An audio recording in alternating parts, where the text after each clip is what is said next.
আবারও ধর্ষণ মামলা, নোবেলের বিরুদ্ধে জামিন না মঞ্জুর করে গায়ক নোবেলকে কারাগারে প্রেরণের নির্দেশ দিয়েছেন ইতিমধ্যে আদালত। নারী নির্যাতন মামলায় গায়ক মাইনুল আহসান নোবেলকে আজ মঙ্গলবার 20 মে গ্রেফতার করে পুলিশ। তারপর তাকে আদালতেও তোলা হয়েছিল।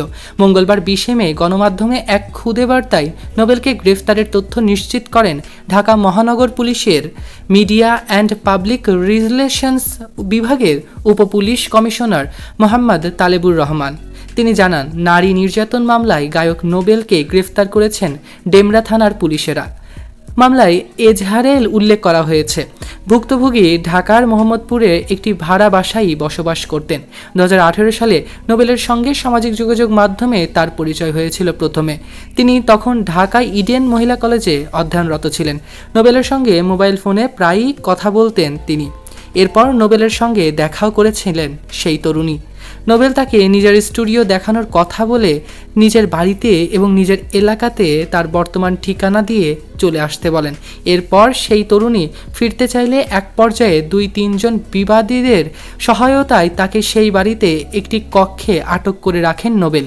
এই সময় তার মোবাইল ফোনও ভেঙে ফেলেছিলেন নোবেল, এমনটাই জানিয়েছেন সেই ভুক্তভোগী। সেই ঘরে আটক রেখে তরুণীকে ধর্ষণ করে নোবেল এবং ধর্ষণের ভিডিও মোবাইল ফোনে ধারণও করেছিলেন নাকি। তার কথা মতো না চললে মোবাইল ফোনে ধারণকৃত ধর্ষণের ভিডিও সামাজিক যোগাযোগ মাধ্যমে ছড়িয়ে দিবে বলে হুমকিও দিয়েছিলেন বিখ্যাত সিঙ্গার মাইনুল আহসান নোবেল। এজাহারের সূত্র থেকে জানা যায়, সেই তরুণী নোবেলের ভয়ে কাউকে কোনো কিছু বলার সাহস পর্যন্ত পায়নি। নোবেল নেশাগ্রস্ত অবস্থায় বিভিন্ন সময় তাকে মারপিট করত। সম্প্রতি অজ্ঞাতনামা আরও 2 অথবা 3 জনের সহায়তায় তাকে একটি কক্ষে আটক করে রাখে নোবেল। সেই ঘটনার একটি ভিডিও সামাজিক যোগাযোগ মাধ্যমে ভাইরাল হওয়ার পর সেই তরুণীর পিতামাতা তাকে চিনতে পারে।